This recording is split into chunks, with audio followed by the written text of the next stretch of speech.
Hi guys, Jonathan here with another What Is This Weapon, and I've developed a reputation for liking bullpups. It's not always true, and in this case, this is a hard one to like, I think. This falls squarely into the cursed firearm bracket that people insist on messaging me and pointing me to about.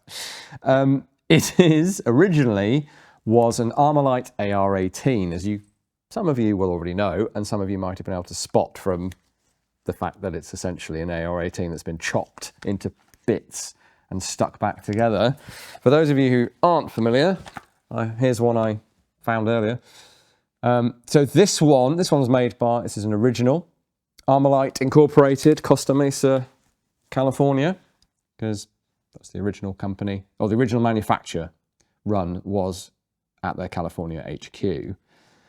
So this, very quickly, because we want to get into the story behind how this got butchered into the state that it's in, the AR-18 was conceived of as essentially a Wish.com AR-15, if I can put it that way.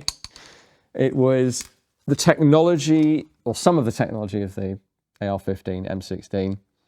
Certainly the cartridge type, 5.56. See there, guess that from, if you didn't know already.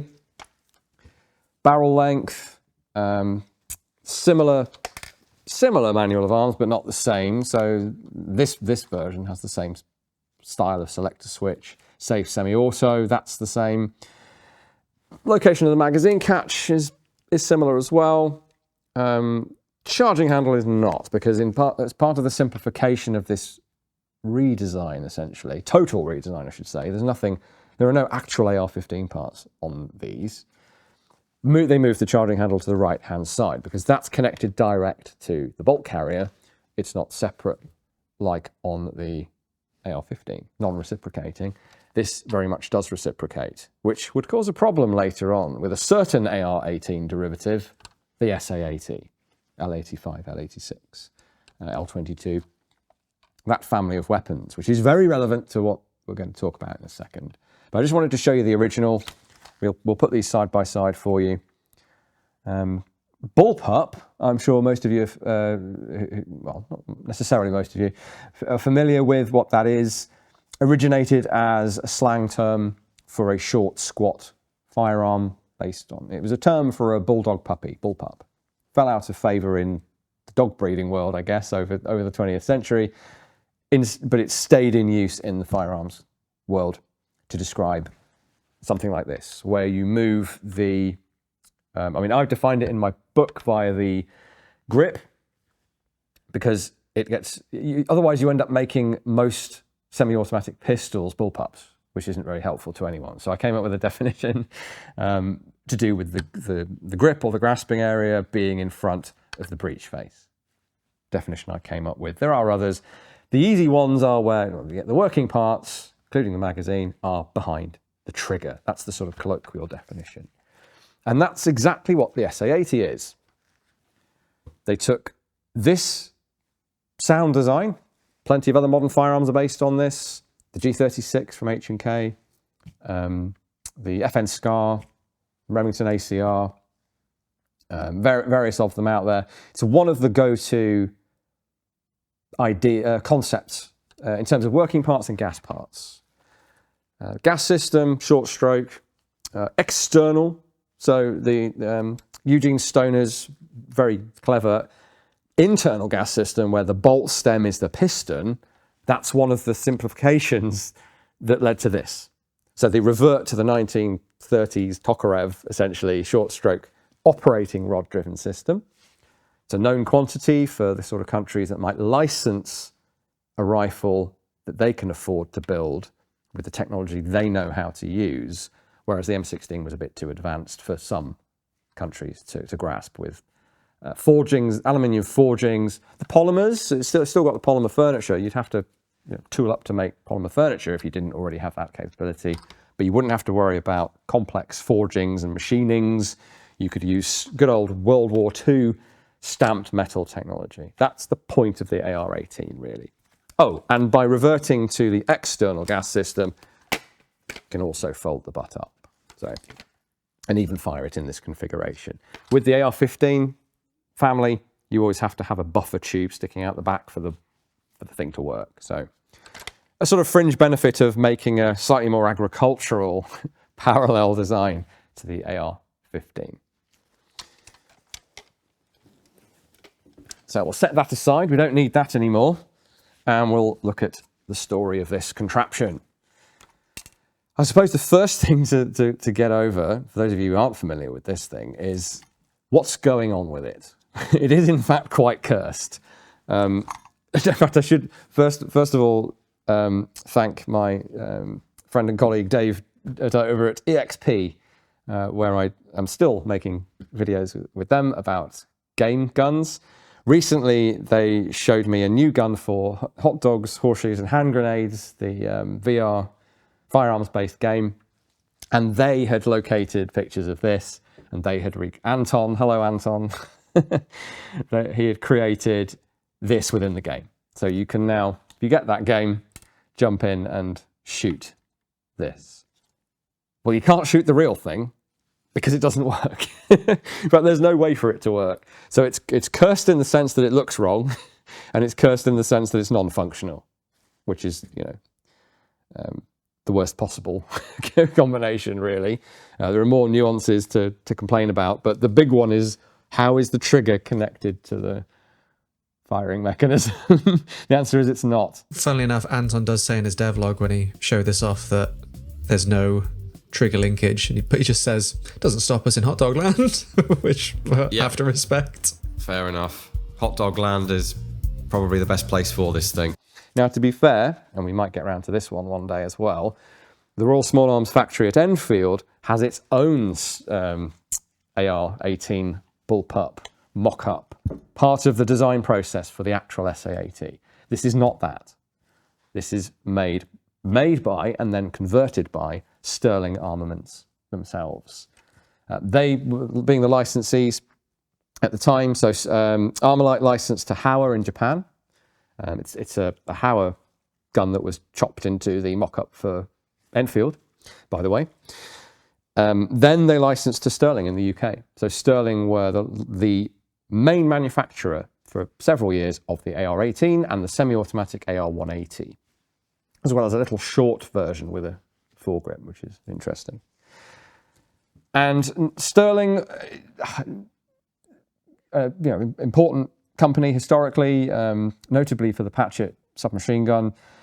They were needing to diversify, and of course, being a UK-based firearms manufacturer with designs on the drawing board for rifles of their own, they wanted very much to compete for the next British military service rifle in the 70s. 1971 is when Enfield's first design study is done. Sterling are aware that there is going to be a new rifle needed. Work's going on in the background, but nothing comes out for, well, ever, ultimately. Go back and look at our series on the Sterling assault rifles if you're interested in their attempts to go that way. They probably knew by a certain point that the Royal Small Arms factory, it's a fait accompli. They're going to get whatever they come up with for the Enfield weapon system is probably going to get bought by the British military, by the MOD. They, I think, were a little surprised and annoyed to find out that it was their licensed product that was being redesigned into the SA80. And you know, if you strip these down, compare the parts, nothing's interchangeable with either generation of SA80, but they're extremely reminiscent. So their designer, Frank Waters, and the people in charge there, probably all quite disgruntled that a knockoff of their product, as it were, might end up being adopted, and was adopted. So the story behind this and why you would create this thing is that they were sufficiently annoyed / amused, I'm not sure what the proportions were there, that they made this as a joke. And they would show it to people and go, look, we can do this too. We can make a Bullpup AR-18. That was the sort of prevailing story when I came to research this bit of the British Bullpup story. But it sort of turns out to probably not be true. So here's why I think that's at least not the whole story and may not even be true at all. So while I was working on the book, somebody, you know who you are, thank you, pointed me to a magazine they'd found reporting on the Aldershot Defence Equipment Exhibition in 1976, which allows us to roughly date this to that year. Now, by that point, the Enfield weapons system was already a done deal. Sterling were not going to magically pull out their own real working AR-18 Bullpup by that point, but they were exhibiting this exact object as a going concern. Well, maybe not a going concern, something they were working on, something that if there was interest, they would develop into a working product. And allegedly, the market for this was going to be not so much the military side of things, but law enforcement. That's what was stated at the time. Now, unless they took it to the show as a joke and someone got the wrong end of the stick, that can only mean that this was actually done because they thought, well, you know, anything you can do, we can do better. And they certainly thought that. You know, they had had to get their heads around all of the nuances and foibles of this system in terms of manufacture. And they were able to spot some of the pitfalls that the early SA80 fell into, things like the guide rods and springs for the bolt carrier group. They already knew the bolt bounce problem that was experienced. You know, they were looking not over the road, in different parts of the country, but and seeing what Enfield were doing wrong, and kind of, we already know how to do that. So there's an element of that to the story, but on the face of it, Sterling was saying, look, if people really want a Bullpup AR-18, we can definitely do that. Maybe it's both. The answer might be both. I've mentioned that this doesn't function. There's no way to make it function. Of course, in the video game, it doesn't matter. It can function through code and magic. But you might have noticed that as well as there being no physical linkage, and because this is just a handguard with a barrel and gas parts above it, there's no... I mean, I guess you might be able to fit some incredibly convoluted linkage in there, but there isn't one, let me tell you. This was never meant to be functioning. So although it's a real gun, and they haven't deactivated it in any way, all the bits that used to work still would work if you put them in a different gun, they haven't bothered to make it function or to engineer a solution for that. They've also taken a second lower receiver, chopped it up, and stuck it on the bottom of the handguard, another kind of a giveaway that this isn't a real gun.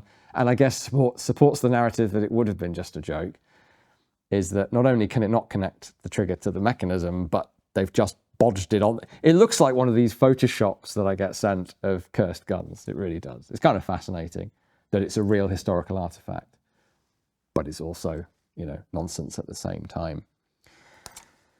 And also, I think interesting is, so this is an AR-18, not a 180. So the upper is full auto and is marked AR-18. But the lower on this is a 180 lower. It only has semi and safe on there. Probably just because these are parts that maybe didn't meet quality control and they've slapped those together and it happens to be semi lower auto upper. Who cares? We're not going to shoot it. It's probably the answer to that one. Also amusing and makes it look like a made-up cursed gun or something that H3VR might have come up with on their own is, well, this isn't too bad. We've got the rear sight, normal AR-18/180 rear sight, stuck on some angled bits of steel that are just welded onto the receiver. And wherever there's been a weld, by the way, they've just like automotive spray painted it over the top, which is why there's a big chip missing there. So definitely not ready for the big time, even cosmetically.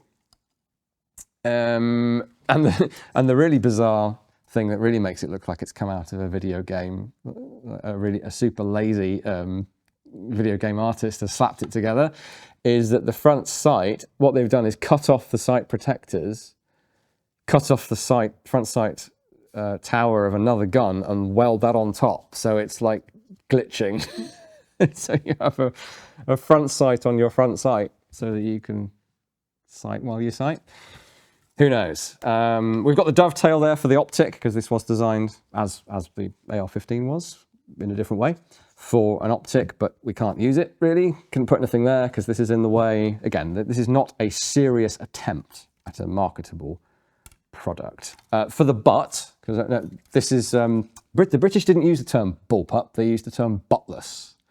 So a bullpup is a conventional rifle with the butt missing. Well, in this case, it's not missing because they've literally taken a buttstock, chopped the end off it, and slapped it on the end.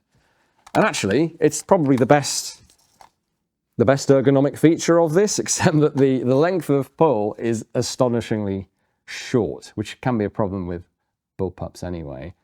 But yeah, not massively comfortable to shoot. And like the SA80, can't shoot it from the left shoulder properly either. So there we go. That's that's what I have for you on this chimera, is what I'm going to call it. So Sterling would carry on to have success with its submachine guns. It would carry on developing its assault rifles and try to go down that route around that time into the early 80s. They work with Chartered Industries of Singapore and end up with things like the SR-88. So there's a family tree going off that way of these AR-18 adjacent rifle designs.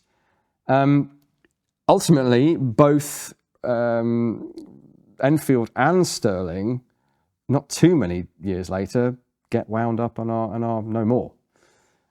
So yes, Enfield won the race with its British Bullpup, but it arguably didn't really, it wasn't able to make that the commercial success that it would have needed to survive as a going concern, whether that was under Royal Ordnance, under BAE, British Aerospace. And so both companies are bought out and wound up in the late 80s in the case of Sterling. And in the same year, Enfield closes and production moves to Nottingham. And then that shuts down in 2001. The Nottingham Small Arms facility is rolled into H&K, Heckler & Koch, who are they're under British ownership, BAE. The SA80A2 is fixed as a result of that relationship, and then Heckler & Koch is sold back to the Germans, and that's kind of the end of British small arms at scale. For the time being, with SA80 due for replacement, it's going to be interesting to see what level of industry might return to the UK, potentially to make a lot of new service rifles for the British military. Thanks for watching, everyone. Remember the usual YouTube things, liking, subscribing, all of that is helpful to us. But I also have in front of me what I've been told is called the Jonathan Bundle. Not sure what to make of that, but here it is. We'll put the price up somewhere. So a couple of books written by me and some other nice items, one of which I'm wearing, this very splendid lapel pin of our gold Kalashnikov. There's a key ring of it as well. So if you're looking at more than one thing involving or adjacent to me, you might want to get this. We also have our amazing new exhibition, Gladiators, Heroes of the Colosseum.